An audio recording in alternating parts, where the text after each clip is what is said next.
बार बार बजती मोबाइल की घंटी से परेशान होकर ममता ने स्कूटर रोककर देखा। जैसा कि उसे अंदेशा था, दादी का ही फ़ोन था। झंझलाते हुए ममता ने फ़ोन काटकर स्कूटी आगे बढ़ा दिया। क्या घड़ी घड़ी फ़ोन करके परेशान करती रहती है? आप तो सारा दिन खाली बैठी रहती है, लेकिन मुझे तो नौकरी करनी है ना। बॉस जब छोड़ेगा तभी आऊँगी।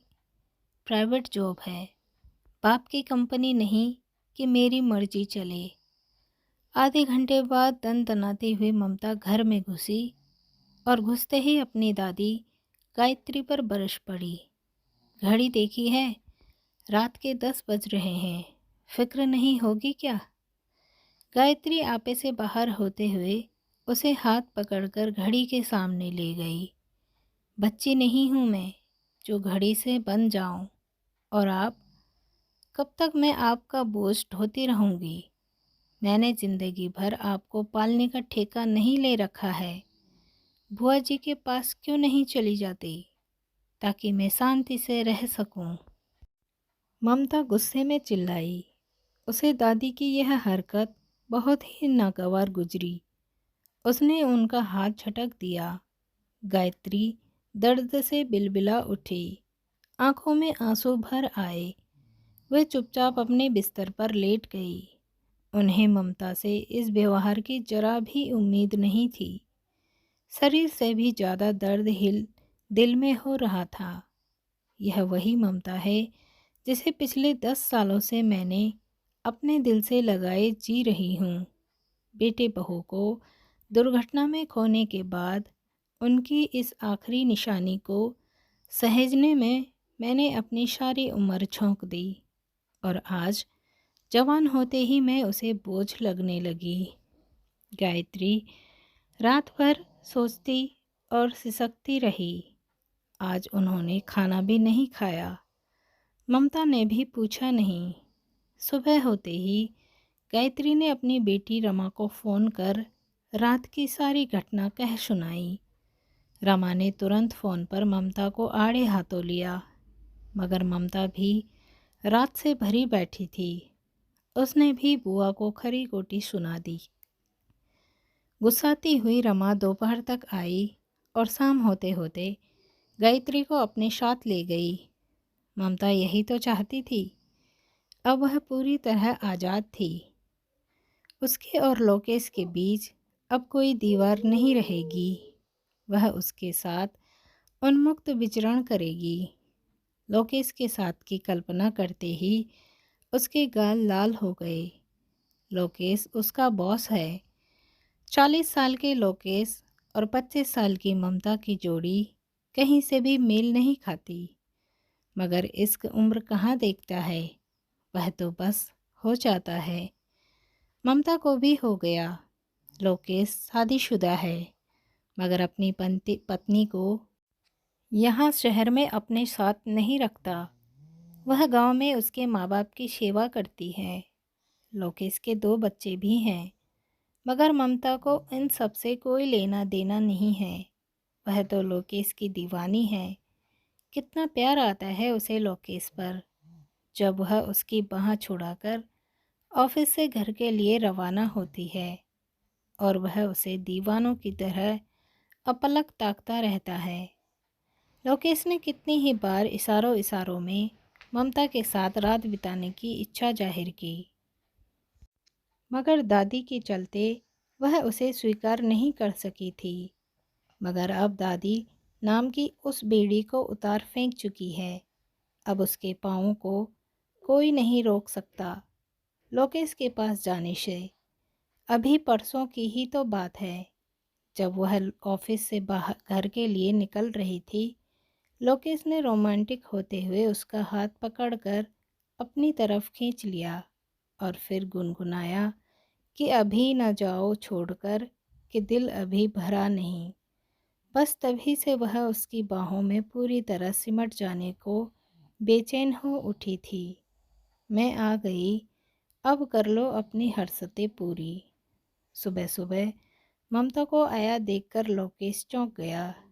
उसके पीछे पीछे आती उस महिला को देखकर ममता भी सकपका गई।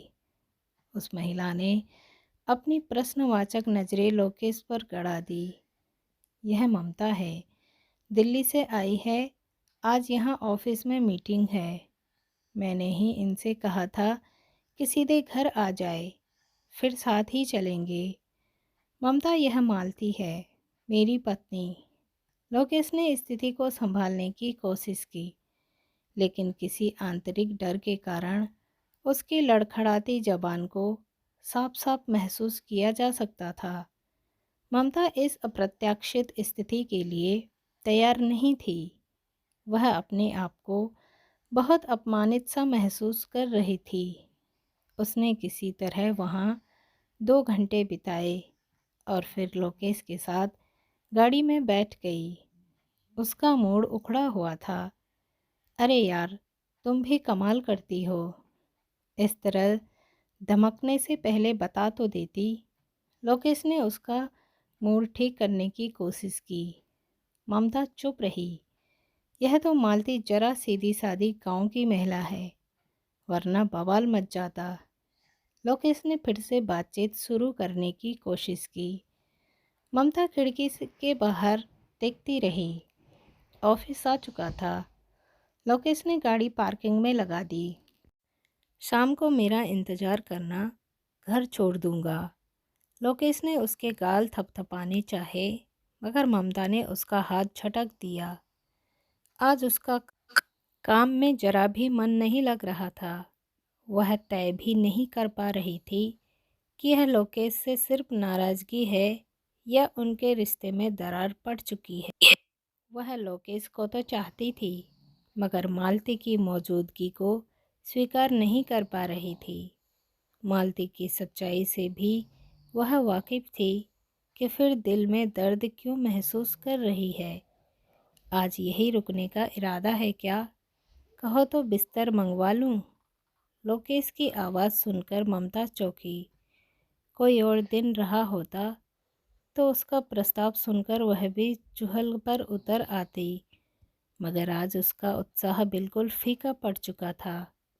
चलो तुम्हें घर छोड़ दूं, लोकेश ने कहा तो ममता उसके पीछे पीछे चल दी।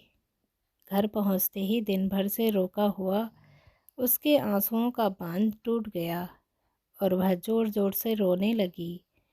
लोकेश ने उसे कसकर जकड़ लिया। ममता के पास कहने को बहुत कुछ था, मगर शब्दों का जैसे अकाल सा पड़ गया था।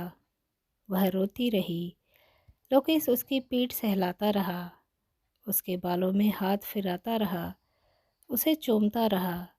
दर्द और मानसिक पीड़ा से गुजरती हुई वह कब उसे समर्पित हो गई, दोनों को ही पता नहीं चला। सुनो ममता, प्रेम का रिश्ता बहुत नाजुक होता है, जरा सी ठेस से टूट जाता है। मालती को किसी तरह का कोई शक नहीं होना चाहिए। हमें बहुत सावधानी रखनी होगी।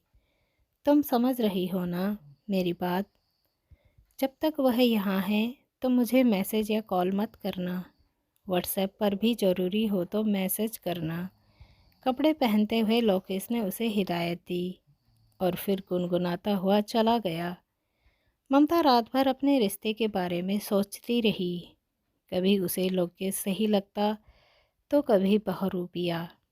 कभी लोकेश के प्यार पर संशय उभरता तो कभी उसकी वास्तविक स्थिति पर दया सी आती।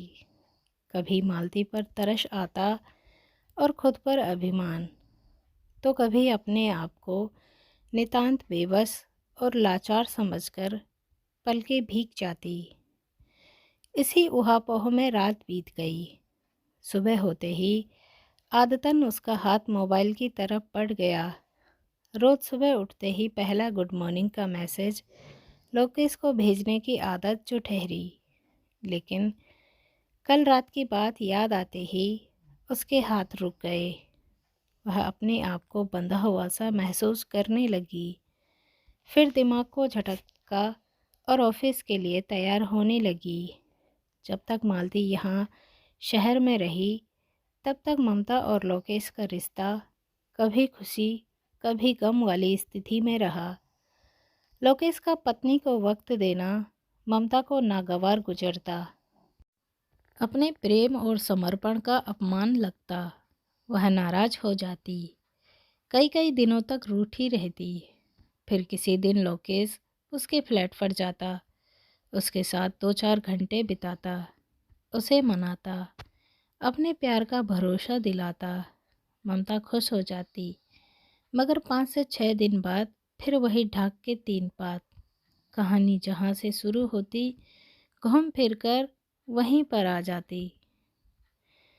आखिरकार 4 महीने बाद जब मालती वापस गांव लौट गई, तब ममता ने राहत के साथ सांस ली। अब लोकेश पर भी कोई बंधन नहीं था। वह पूरी तरह से ममता का हो गया। फिर से वही देर रात तक फ़ोन और चैटिंग का सिलसिला चल निकला। अक्सर दोनों की बातें रोमांटिक वीडियो चैट पर ही ख़त्म होती थी। लेकिन पहले की तरह ममता के सारे नाज उठाने लगा। ममता अपनी जीत पर फूली न समाती थी। आज ममता बहुत खुश नज़र आ रही थी। इसी महीने के दूसरे शनिवार को उसका जन्मदिन था। ममता ने एक यादगार शाम लोकेश के साथ बिताने का पूरा प्लान बना लिया। उसने तय भी कर लिया था कि इसी खास दिन वह लोकेश से अपने रिश्ते पर सामाजिक मुहर लगाने की बात करेगी। उसे यकीन था कि लोकेश मना नहीं करेगा। ममता बेसब्री से दूसरे शनिवार का इंतज़ार कर रही थी। आखिर वह दिन आ ही गया। शुक्रवार की रात 12 बजते ही, जैसा कि ममता को यकीन था, लोकेश का फ़ोन आ गया। ममता ने अदा से इठलाते हुए कॉल रिसीव की। हेलो ममता, मुझे अभी इसी वक्त गांव के लिए निकलना होगा। मालती सीढ़ियों से गिर गई। शायद उसे पाँव में गहरी चोट आई है। तुम ऑफिस संभाल लेना प्लीज़, कहकर लोकेश ने फ़ोन रख दिया। ममता सकते में थी। वह लगातार अपने मोबाइल को घूर रही थी, जिस पर अभी अभी कॉल करके लोकेश ने उसके सारे सुनहरे सपने चकनाचूर कर दिए थे। लोकेश मेरे प्यार को खेल समझता रहा, या फिर मैं ही उसके खेल को प्यार समझती रही। मैं चाहे लोकेश के प्यार में खुद को ख़त्म भी कर लूं, तब भी सामाजिक रूप से उसे नहीं पा सकती। हमारा रिश्ता भी फुर्सत या ज़रूरत पर निर्भर हो गया। उसकी पहली प्राथमिकता आज भी मालती ही है। यदि वह प्रैक्टिकल हो सकता है, तो फिर मैं ही क्यों भावनाओं में बह रही हूँ। मुझे भी दुनियादार होना चाहिए।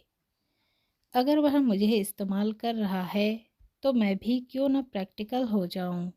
गुस्से और अपमान से जलती हुई ममता ने एक ठोस निर्णय ले लिया। 10 दिन के बाद गांव से लौटा लोकेश सीधा ममता के फ्लैट पर गया।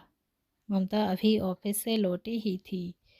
उसे देखते ही एक बार तो ममता ने मुंह फेर लिया, मगर तत्काल उसके गले में बाहें डाल दी। अब मालती की तबीयत कैसी है? उसने पूछा। ठीक है, पाँव में मोच आई है।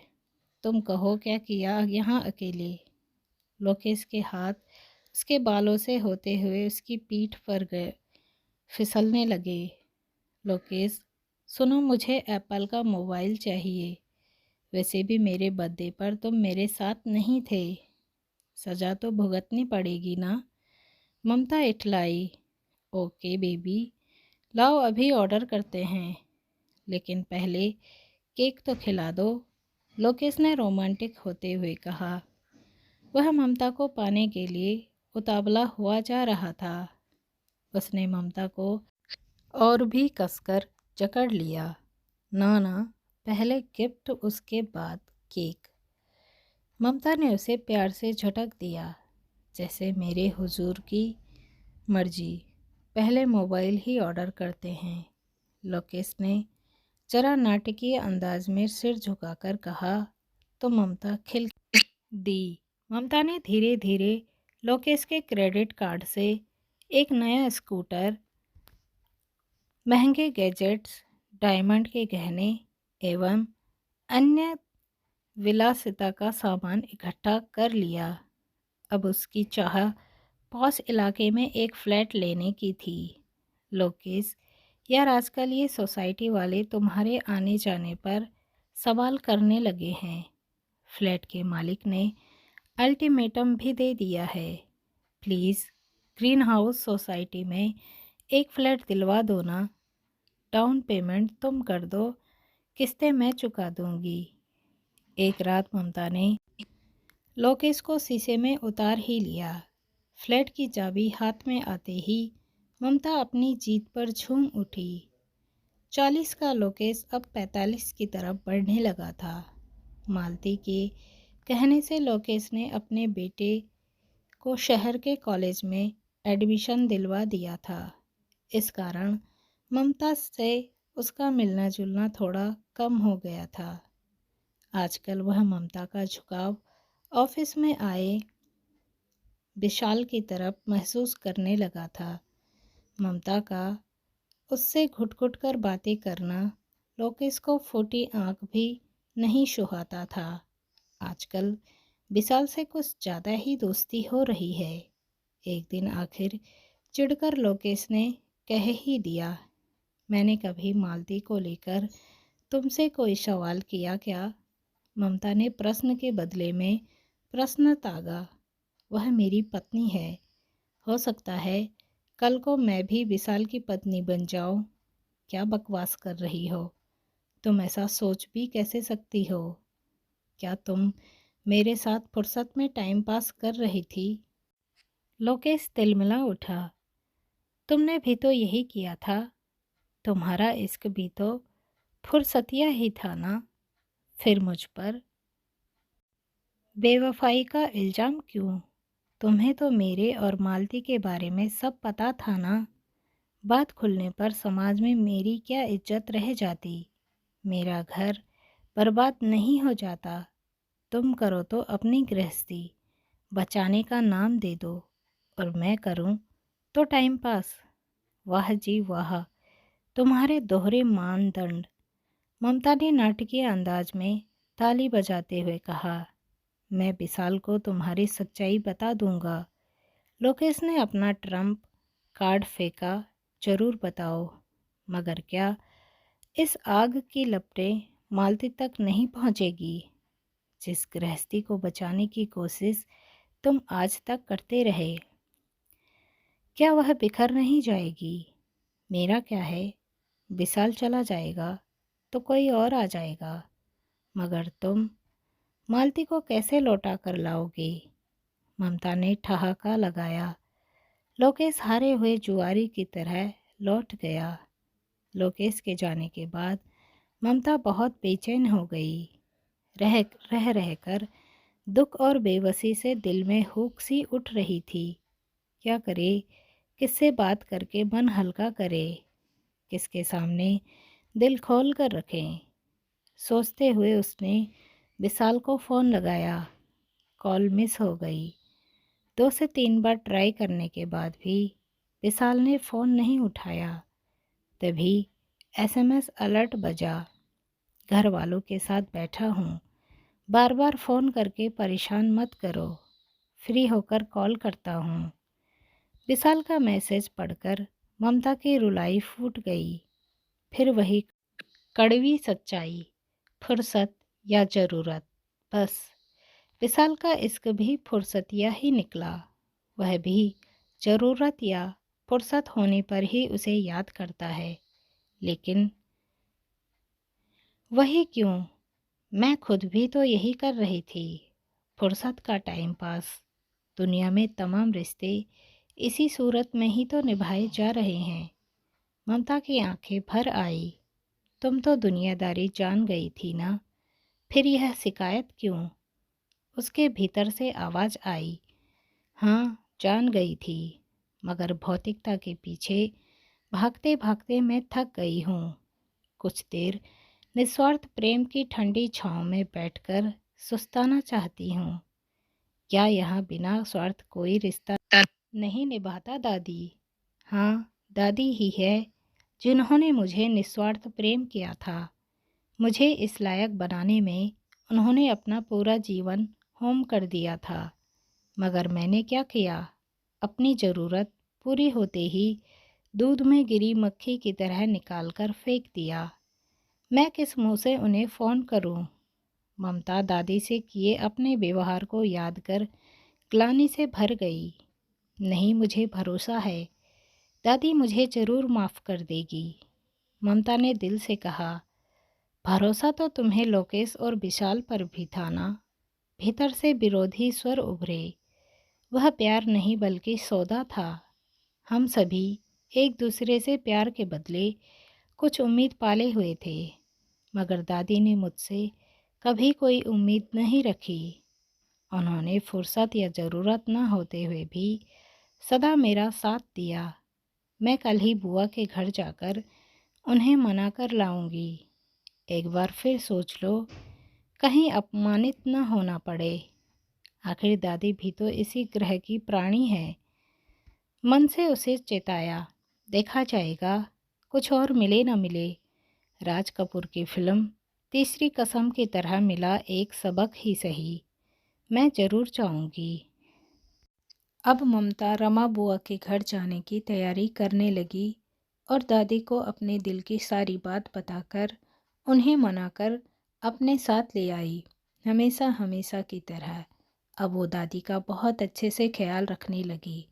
वो अपनी दादी के प्यार, बलिदान और त्याग को समझ चुकी थी। दोस्तों, आई होप आपको स्टोरी पसंद आई होगी। मिलते हैं अगली स्टोरी में। तब तक के लिए bye bye. Thanks for watching.